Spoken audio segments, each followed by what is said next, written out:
Fala, gás nobre querido! Essa é a nossa segunda aula sobre sistema hormonal e nela a gente vai conversar a respeito das glândulas do nosso corpo, os hormônios que elas produzem e como esses hormônios regulam processos fisiológicos importantes em nosso organismo. Se você não assistiu a primeira aula introdutória sobre esse assunto, clique no card aqui em cima. Agora, se você já está preparado, eu me apresento. Me chamo Guilherme, sou o professor de Biologia aqui do Cienciação e te convido, vem comigo!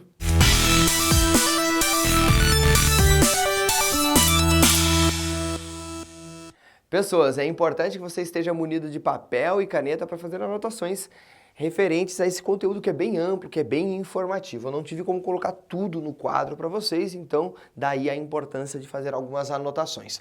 Lá na aula anterior, a gente já tratou do que é o sistema endócrino, o que é o sistema hormonal e a gente conheceu as glândulas do nosso corpo que têm relevância.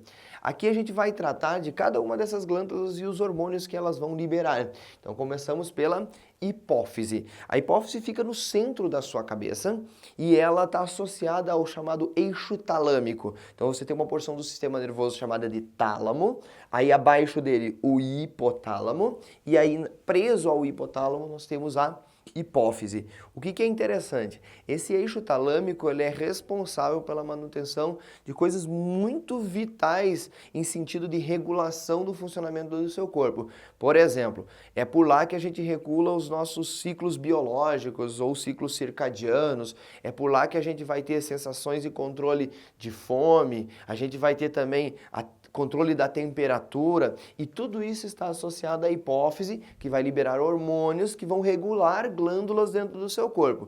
E uma coisa interessante, a hipófise é considerada a nossa glândula mestra. Quem regula a hipófise são hormônios produzidos a partir do hipotálamo, que eu não vou descrever aqui para vocês, mas existe sim um sistema de retroalimentação da hipófise com o hipotálamo, que faz parte do sistema nervoso.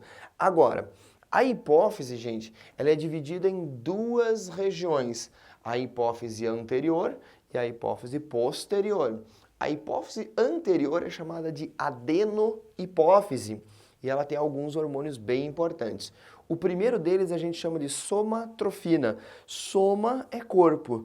Trofos, do grego, quer dizer alimento. Ele alimenta o corpo? Mais ou menos. Ele estimula o desenvolvimento corporal, o alongamento ósseo, o crescimento do seu corpo. Então, somatrofina, ou growth hormone, né, o hormônio do crescimento, ele vai promover no seu organismo crescimento ósseo, alongamento ósseo, distensão de cartilagens, frouxidão ligamentar, que é importante para que os seus ossos cresçam, beleza? Então, tudo isso é função da somatrofina, o hormônio do crescimento. Aí nós temos um outro hormônio liberado por lá também chamado de prolactina, que ele é comum nas mulheres em período de lactação. Ele estimula a produção de leite dentro das glândulas mamárias. É fácil de você lembrar, né? Prolactina, produção de leite. Prof, o homem não produz a prolactina? Não. Quando a gente encontra em quantidades aumentadas prolactina na corrente sanguínea de um homem, isso é um indício muito forte de uma disfunção de hipófise e pode ser até um sinal de tumor hipofisário, beleza? Nos homens a gente não vai ter grandes quantidades de prolactina. Embora lá na época de puberdade os meninos sintam sim as mamas assim formando uns carocinhos, elas incham e a gente vai ter um aumento considerável desse hormônio, mas pouca coisa, tá? Comparado com as meninas. Beleza, aí nós temos um grupo hormonal que a gente chama de maneira genérica de trofinas. Lembra que trofo é alimentar. Esses hormônios vão estimular, vão alimentar o funcionamento de outras glândulas no seu corpo. Quais são as trofinas? Tireotrofina, que vai estimular a atividade da tireoide, a adrenocorticotrofina, cuidado com esse nome, ó. Adreno é relativo às adrenais, às suprarrenais. Córtico é relativo ao córtex. O que é isso, prof? É a parte mais externa de uma estrutura. Quando você fala assim, ó, de córtex cerebral, seria a casca do cérebro, a parte mais externa. Córtex renal é a casca, a parte mais externa do rim. E aqui nós temos o córtex das adrenais, das suprarrenais. Esse hormônio ele estimula a atividade nas suprarrenais, mas não em toda ela, não na parte medular, não no miolo daquilo que a gente chama de adrenal, e sim no córtex, beleza? E nós temos as gonadotrofinas. Pessoal, calma aí.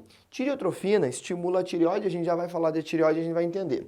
A adrenocorticotrofina, no quadro seguinte, a gente vai falar das adrenais, então vocês vão entender. Agora, as gonadotrofinas, que vão estimular o funcionamento gonadal, ou seja, dos testículos e dos ovários, não vão ser tratados nessa aula. O hormônio chamado de folículo estimulante e o hormônio luteinizante, FSH e LH, serão tratados junto com a parte hormonal do sistema reprodutor masculino e do sistema reprodutor feminino. Fechou? Massa! Então isso vai ficar para uma próxima aula. Aqui estão a glândula adenohipófise e a liberação hormonal que ela realiza e a função de cada um desses hormônios. Agora vamos para a neurohipófise. Olha que nome interessante. Neurohipófise. Neuro por quê? Porque ela está conectada ao seu sistema nervoso. Aliás, essa porção da hipófise que você está vendo aqui, ela não produz hormônios. Eu quero que você anote isso. Não produz hormônios. Ela armazena hormônios que são sintetizados na região de hipotálamo. Então, lá no hipotálamo se produz esses hormônios, eles descem para a neurohipófise e ficam armazenados para serem liberados quando há necessidade. Então, lembra, a hipófise posterior não produz hormônios, apenas armazena e libera hormônios produzidos pelo hipotálamo. Fechou? Quais são esses hormônios? O primeiro, o hormônio chamado de antidiurético. O nome que a gente tem usado mais para ele hoje, eu quero que você anote aí, é vasopressina. Por quê, prof? Porque ele vai aumentar a pressão dentro dos seus vasos sanguíneos, especialmente nas artérias. Então, ó, vasopressina ou hormônio antidiurético ou simplesmente ADH, hormônio antidiurético. A gente já falou sobre o ADH lá na aula sobre sistema urinário. É legal que você assista essa aula e relembre um pouquinho a respeito disso, caso você não se recorde da função do ADH. A função dele dentro do nosso sistema urinário é reter água. Olha que interessante. Esse hormônio ele está associado à porção final dos túbulos renais, uma região que a gente vai chamar de duto coletor. Quando a tua urina já está plenamente formada, está tudo pronto para sair, antes dessa urina chegar na bexiga, chegar na região de pelve renal e cair lá na bexiga, a gente vai ter um controle hormonal dessa urina. E aí a gente depende de dois hormônios importantes.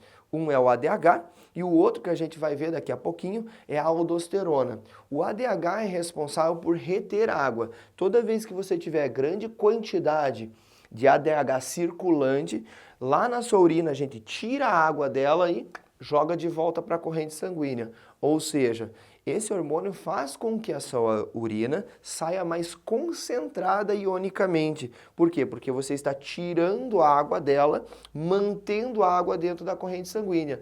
E aí que vem uma característica importante. Por que o ADH é chamado de vasopressina?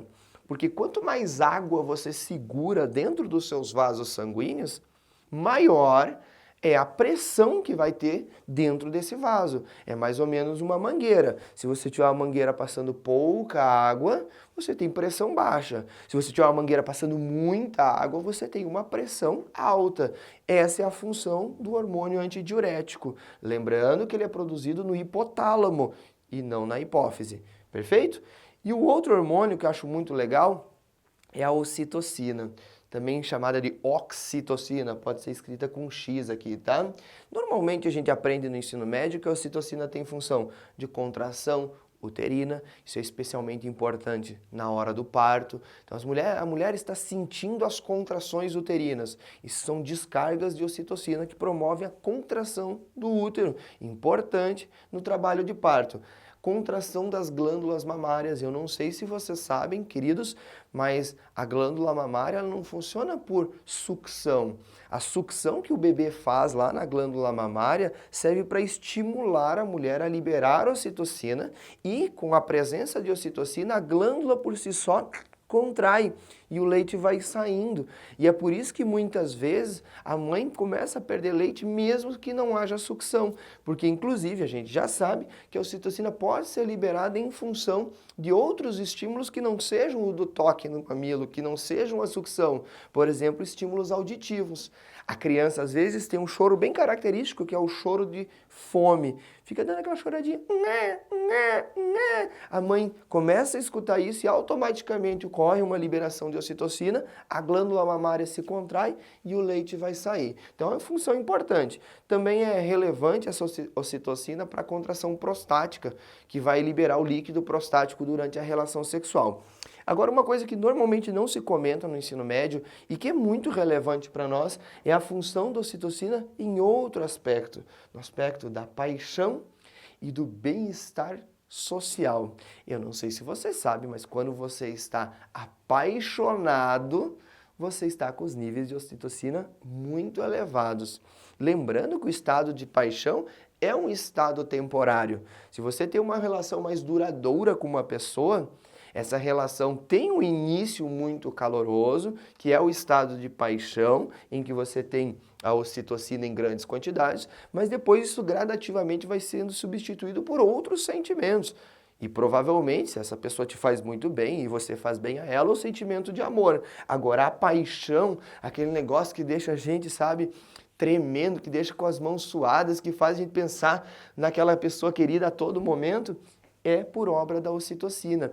E ela é muito importante também na questão do bem-estar social. Quando você abraça alguém, quando você conversa com alguém, quando você interage com uma pessoa, isso traz bem-estar perante o ambiente social, perante você e a inserção de você dentro de uma sociedade. A ocitocina, tem essa função que é bem relevante. Pessoas que não liberam essa ocitocina, às vezes não conseguem se enquadrar socialmente. Isso tem sido motivo de estudo muito grande na parte de fisiologia e neurologia humana. Beleza? Massa? Vamos passar para o próximo? A tireoide. Bom, tireoide, pessoal, fica aqui no seu pescoço. A gente tem uma cartilagem aqui, que é a cartilagem do gogó. Abaixo dela, a cartilagem tireoidea. Beleza. E ali em cima vai se instalar essa estrutura, que tem mais ou menos, sei lá, um formato de um escudo, assim, chamada de tireoide. Junto à tireoide, nós temos uma porção de nódulozinhos aqui, chamado de paratireoides. Então, a gente tem duas glândulas em conjunto, tireoide e paratireoides. Né? Beleza. A tireoide produz dois hormônios importantes relacionados ao seu metabolismo e mais um hormônio associado ao fluxo de cálcio dentro do seu corpo. Vamos primeiro ao T3 e T4. Os hormônios T3 e T4, eles recebem esse nome em função da quantidade de átomos de iodo na composição desse hormônio. Então o T3 tem 3 átomos de iodo, é a triiodotironina, e a T4 é a tetraiodotironina ou tiroxina. Beleza, nós temos T3 e T4, um com 3 iodos, outro com 4 iodos. Vou até anotar que isso é importante. Vamos colocar aqui embaixo, ó. Iodo. Beleza? O fato da gente precisar de iodo para compor esse hormônio é relevante. E é por isso que a gente tem hoje o consumo de sal iodado. Lá na década de 1960, 1970, como a gente não tinha obrigatoriedade de inserir o iodo no sal de cozinha, era muito comum pessoas sofrerem de disfunção de hormônios da tireoide. O iodo não é um tipo de sal mineral que a gente encontra em vários alimentos. E as pessoas às vezes tinham carência desse iodo, não conseguiam produzir o T3 e o T4 em quantidades suficientes.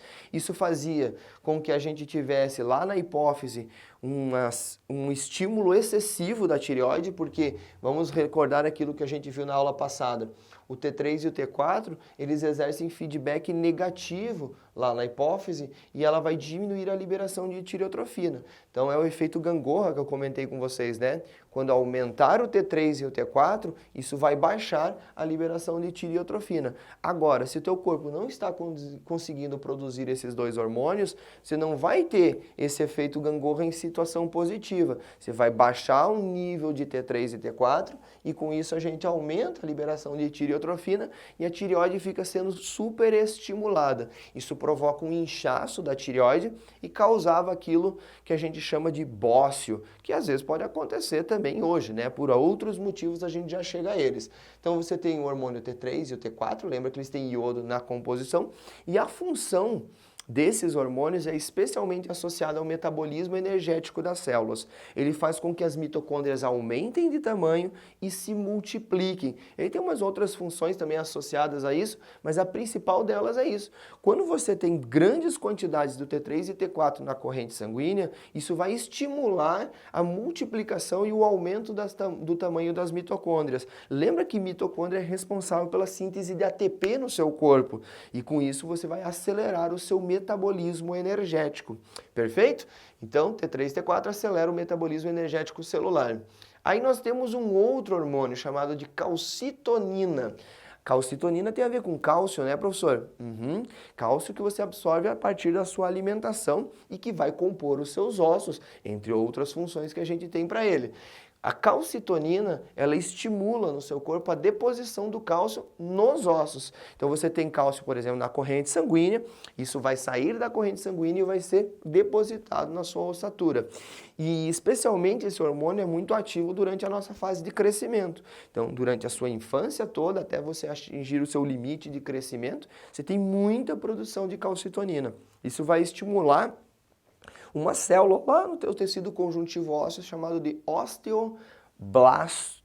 O osteoblasto é responsável por formar a matriz óssea e esse osteoblasto, ele retira cálcio da corrente sanguínea e deposita isso naquilo que a gente vai chamar de matriz óssea. Quem estimula essa atividade é a calcitonina.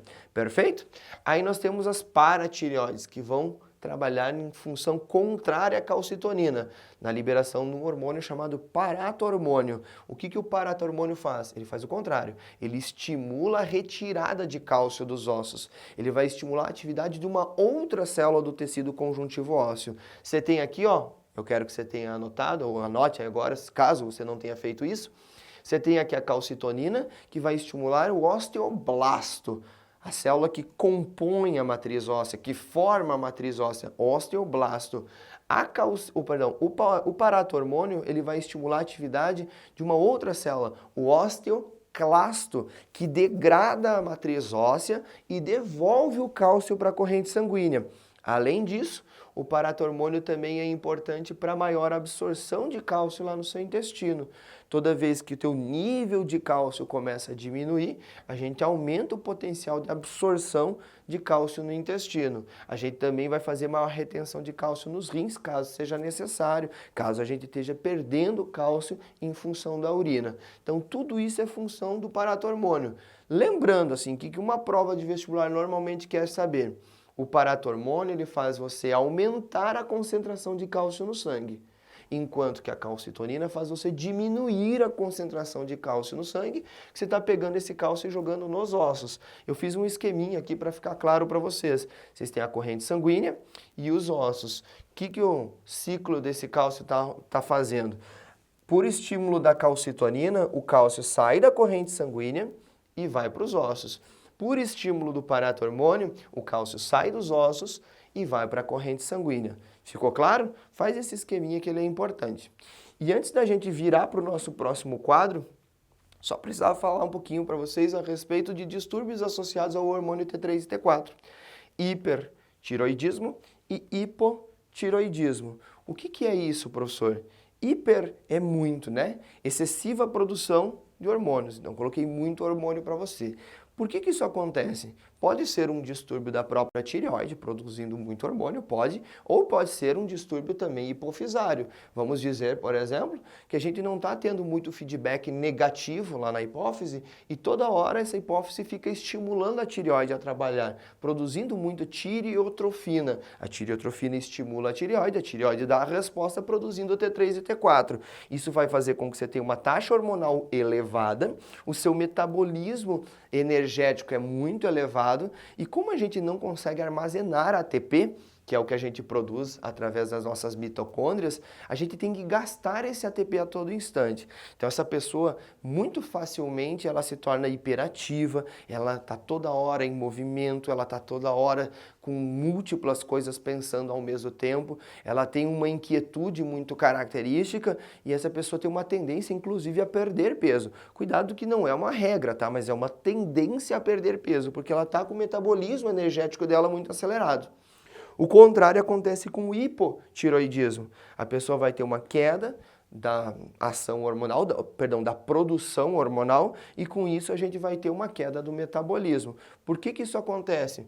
Pode ser que a gente não esteja produzindo tireotrofina de maneira plena, pode ser que a gente tenha algum outro distúrbio associado à tireoide. Isso vai fazer queda hormonal, queda metabólica. Essa pessoa vai ter efeitos no corpo dela um pouquinho diferentes. A pessoa vai ficar mais lenta, de raciocínio mais lento, com falhas de memória.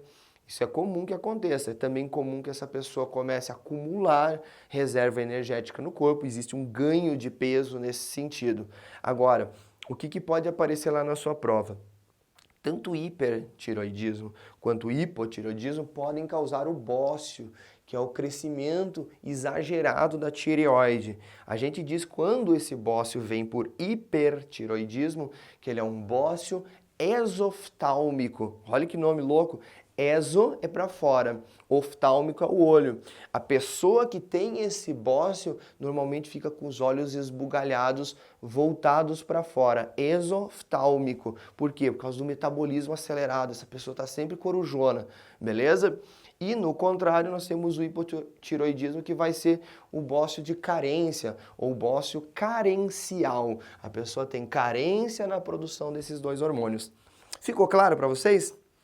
Legal? Eu vou sair daqui para vocês tirarem um print dessa tela e aí a gente já volta com o próximo quadro, beleza?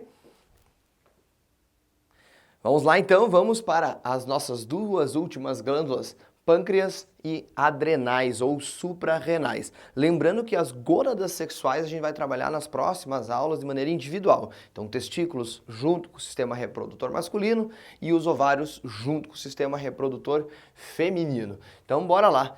Gente, lá no pâncreas nós temos duas porções importantes, os chamados ácinos pancreáticos, que é a porção pancreática que vai fazer secreção para dentro do duodeno, responsável pelo processo de digestão, vai formar aquele monte de enzimas que a gente estudou nas nossas primeiras aulas de fisiologia, e também temos as chamadas ilhotas pancreáticas, que eram uma vez denominadas de ilhotas de Langerhans. Dentro dessas ilhotas, monte de carocinho que a gente tem dentro do pâncreas, ocorrem dois tipos celulares básicos, as células chamadas de beta e as células alfa. As células beta produzem insulina e as células alfa produzem o glucagon. De maneira bem grosseira, eu queria que vocês guardassem uma informação importante. A insulina vai fazer com que você baixe a glicemia no sangue. E o glucagon eleva essa glicemia. Guardou? A insulina faz você baixar a quantidade de glicose no seu sangue e o glucagon faz esse valor de glicemia aumentar. Agora, como que elas funcionam? O que elas fazem de fato?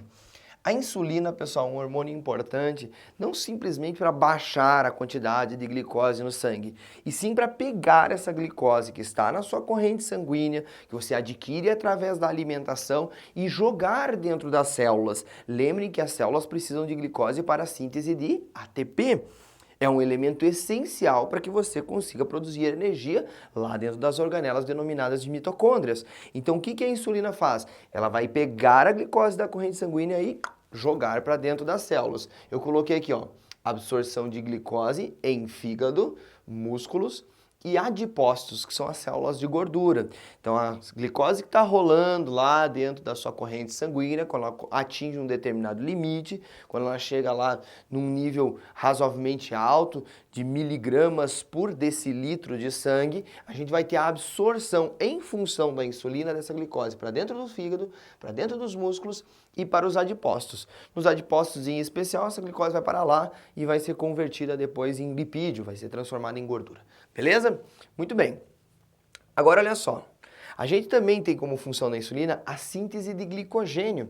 O que é esse glicogênio? São cadeias longas de glicose. Você tem várias e várias e várias glicoses. Estou falando assim de coisas no sentido de 10.000 glicoses em série, 30.000 glicoses em cadeias ramificadas, isso é o glicogênio. E essa síntese de glicogênio ocorre especialmente no seu fígado e nos músculos. A gente vai guardar a glicose dentro dessas estruturas e ela vai ficar estocada sob a forma de um composto denominado de glicogênio. glicogênio.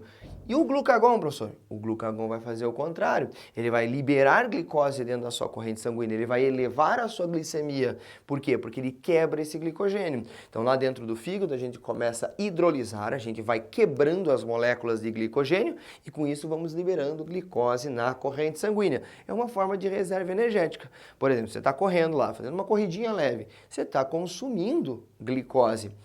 Quando começa a baixar o seu nível de glicose, a gente tem que apelar para alguma outra coisa. No caso, o glicogênio, e depois podemos apelar para até gordura. E em caso de inanição, em falta de alimentação, você pode tirar energia, inclusive, a partir de proteínas. Mas isso é uma situação de estresse do ponto de vista fisiológico. A pessoa está em inanição. Agora eu fiz um esqueminha aqui para vocês que é bem legal, tá? Envolvendo esse assunto. Nós temos fígado, pâncreas e pâncreas. Quando você se alimenta, o alimento vai ser digerido e a glicose vai ser absorvida lá dentro do seu intestino. Isso eleva a sua glicemia, isso aumenta a sua concentração de glicose dentro da corrente sanguínea. A gente também consegue isso a partir da quebra de glicogênio, como a gente acabou de ver. Quando você tem uma elevação da taxa de glicose dentro da sua corrente sanguínea, você tem um estímulo pancreático às células beta. E olha o que eu coloquei no seu esquema. A gente vai inibir a célula alfa, que produz o glucagon, e vai estimular a célula beta, que produz insulina. O que a insulina faz? Vai facilitar a entrada de glicose dentro do fígado, dentro dos músculos, dentro dos adipócitos. Então essa insulina vai lá para o fígado e ela vai estimular a produção do glicogênio lá dentro. Então você vai armazenar glicose na forma de glicogênio.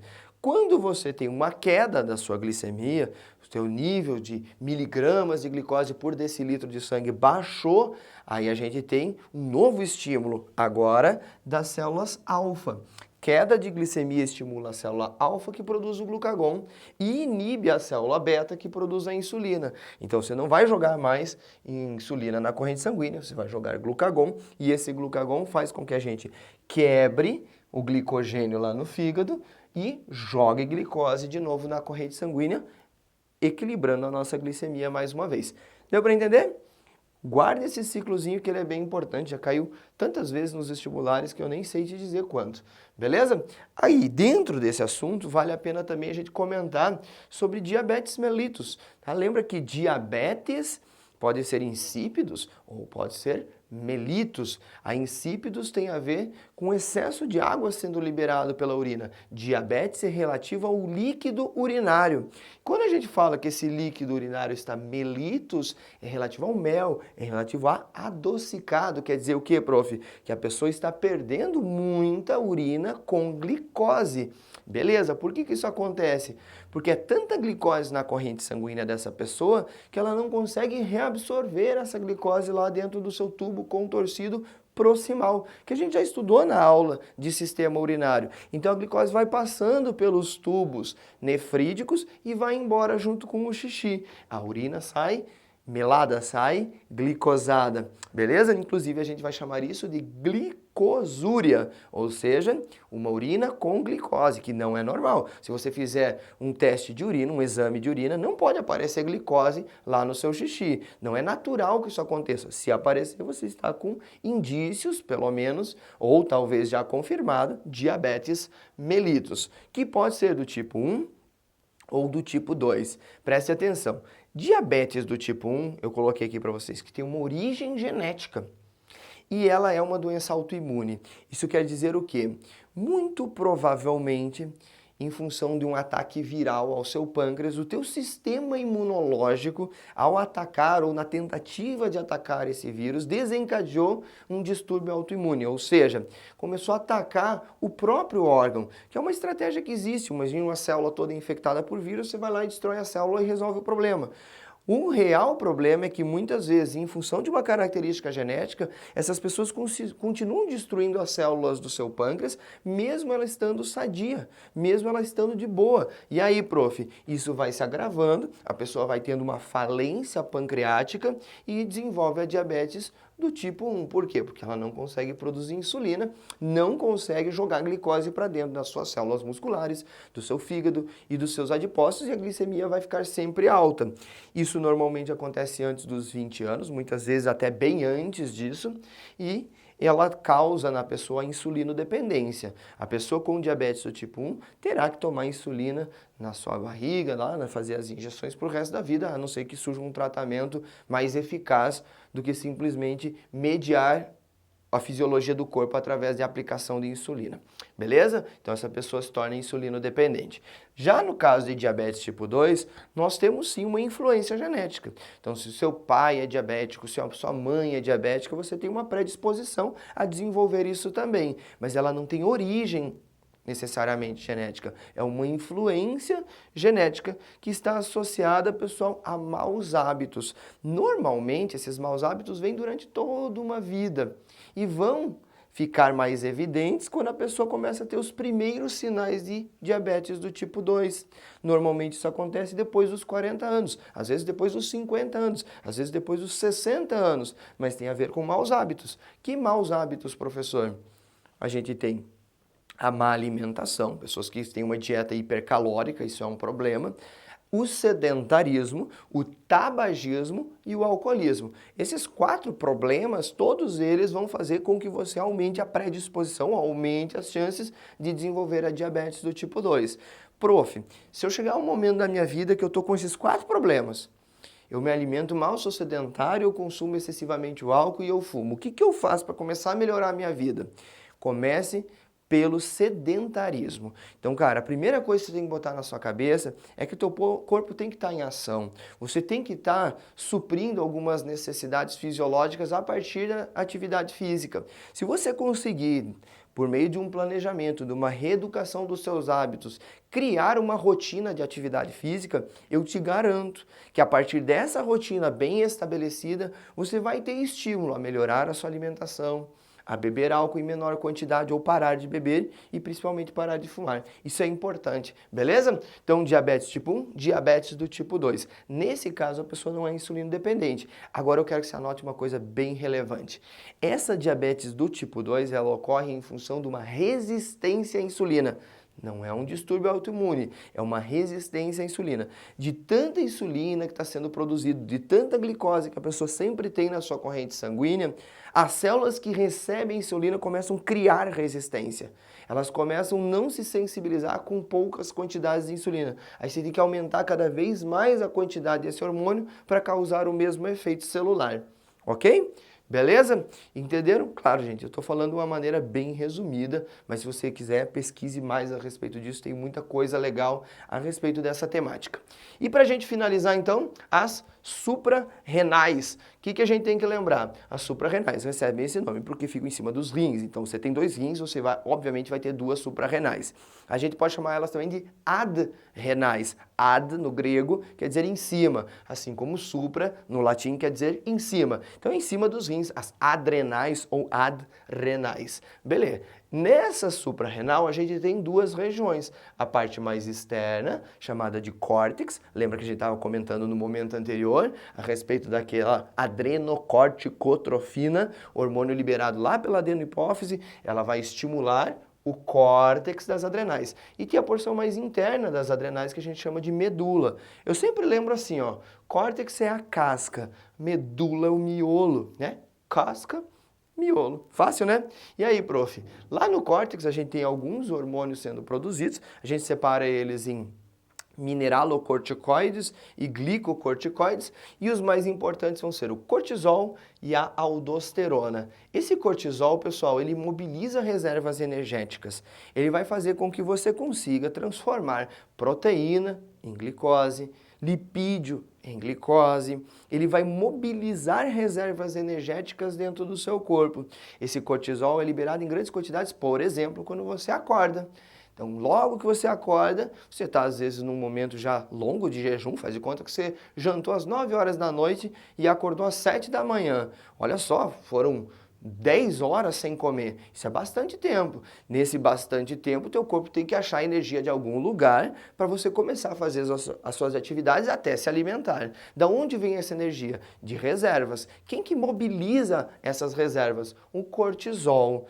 Esse cortisol vai trazer esse estímulo à mobilização de reservas energéticas e ele é o principal motivo pelo qual muitas pessoas não têm apetite logo que levantam. Se acordou, pá, Acordei. Ah, professor, eu não tenho fome logo que eu levanto.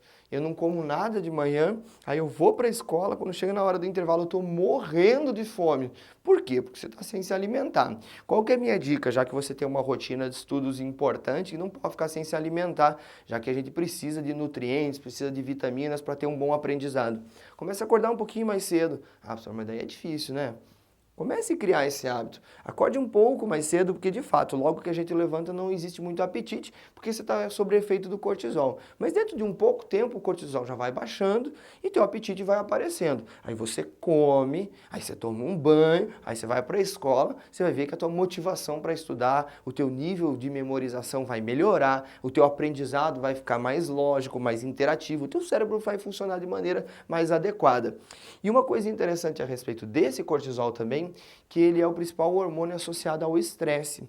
Todas as pessoas que estão estressadas fisiologicamente têm níveis de cortisol alto. Inclusive, esse é uma das maneiras que a gente essa é uma das maneiras com que a gente consegue um diagnóstico de estresse numa pessoa. A gente sabe que esse hormônio está diretamente relacionado ao esgotamento mental, ao esgotamento físico. É importante você monitorar isso no seu organismo. Ele seria um hormônio que te traz uma sensação oposta àquilo que a gente viu na ocitocina. Lembra que a ocitocina te traz um bem-estar social? Lembra que a ocitocina te traz prazer, é o hormônio da paixão? O cortisol, ao contrário, ele te causa estresse, te causa cansaço, aversão social, sabe? Dificuldade de lidar com problemáticas, irritabilidade, beleza? E aí nós temos depois a aldosterona. A aldosterona, hormônio que atua lá nos seus túbulos renais. Lembra que a gente comentou que nós tínhamos o ADH, ou a vasopressina, e a aldosterona. O que ela faz? Ela faz você reter íon sódio dentro do seu organismo, dentro da sua corrente sanguínea. Ela evita que você perca muito desse íon para a urina. E quando você retém sódio na corrente sanguínea, isso eleva a sua pressão, que facilita o processo osmótico para dentro dos capilares. Então, toda vez que você retém uma quantidade grande de soluto nos capilares sanguíneos, isso faz com que você tenha osmose para dentro dos capilares, isso faz com que você tenha mais água correndo no seu corpo. Ele também atua no aumento da pressão arterial. Beleza? E aí, prof? Medula vai liberar a adrenalina e a noradrenalina. A adrenalina eu coloquei aqui para vocês, fuga. Ele é um hormônio relacionado a situações de perigo. Tudo que te assustar, tudo te colocar numa situação constrangedora, uma situação inusitada, vai fazer você liberar adrenalina dentro do seu corpo. Essa adrenalina vai tirar um pouco da circulação que você tem dérmica e vai jogar mais sangue para a musculatura, para te preparar para um momento de fuga, para você correr. Muito bem, essa adrenalina também, em função disso, aumenta a oxigenação dentro dos seus músculos e você acaba, entre aspas, criando mais força, mais reflexo. Ele também vai aumentar o seu ritmo cardíaco, ou seja, vai te causar taquicardia. Anota isso aí, por favor. Aumenta a sua frequência respiratória. É um hormônio muito importante para a nossa sobrevivência como animal ao longo do processo evolutivo. Imagine, por exemplo, nós, no meio lá de um ambiente muito rudimentar da natureza, num ambiente mais selvagem, você lá procurando água, procurando a sua sobrevivência, atento a tudo que está ao seu redor, qualquer movimento de um predador pode causar a necessidade de fugir. Aí você está lá, vai beber água, beleza, de repente vem um grande predador, um felino de grande porte. Cara, na hora que você escuta qualquer barulho, isso te coloca em situação de fuga. Você vai liberar em grandes quantidades a adrenalina. Entenderam? É por isso, por exemplo, que uma pessoa que está muito constrangida, ela tem vontade de fugir. Quando você, por exemplo, tem que fazer uma apresentação. Ah, professor, eu não sei falar em público, eu morro de medo de um dia ter que fazer isso. Comece a se preparar, porque invariavelmente, uma hora ou outra, você vai ter que fazer isso. E você não pode ficar sob efeito de adrenalina. Você tem que entender que aquela situação não é uma situação de perigo. Quando você consegue colocar na sua cabeça que falar em público não te coloca em perigo, você consegue falar de maneira muito mais tranquila. Isso acontece, por exemplo, no vestibular. Tem gente que termina a prova o mais rápido possível e vai embora. Por quê, prof? Porque está sob efeito de adrenalina ou tem resquícios do efeito da adrenalina, uma vontade louca de vazar daquele local que está mostrando perigoso, está se mostrando perigoso. Se faz uma questão, não tem certeza a respeito dela. Faz outra questão, não tem certeza a respeito da resposta. Isso vai te colocando em perigo, você tem vontade de ir embora de uma vez por todas. É o efeito da adrenalina. E a noradrenalina? Ela funciona em parceria com a adrenalina, tá? Mas ela é um regulador de pressão que normalmente é liberado em quantidades iguais, quase que todo o dia dentro da sua corrente sanguínea. Essa noradrenalina ela é especialmente importante como neurotransmissor. A gente vai estudar isso lá na parte de sistema nervoso também. Beleza, gente? Eu vou sair daqui da frente, você vai tirar um print desse quadro, anotar tudo que deve ser anotado e, por favor, se achar necessário, volte um pouquinho o vídeo, veja algumas partes de novo. É bastante informação, eu sei, mas eu acho que ficou bem legal. Deixa eu sair da frente. Tirou o print? Voltei. Então é isso, pessoal. Fique aí que eu tenho um recado final para vocês. Pessoas queridas, se vocês tiverem alguma dúvida, crítica ou sugestão a respeito dessa aula ou outra qualquer, deixa aqui nos comentários, elas são importantes para nós. E se você gostou dessa aula e se sentir à vontade para isso, dê o seu like, inscreva-se no canal caso você não seja inscrito e principalmente compartilhe esse vídeo com seus colegas. Essa aula pode ser importante para mais pessoas além de você. Tchau, tchau e reage, gás nobre!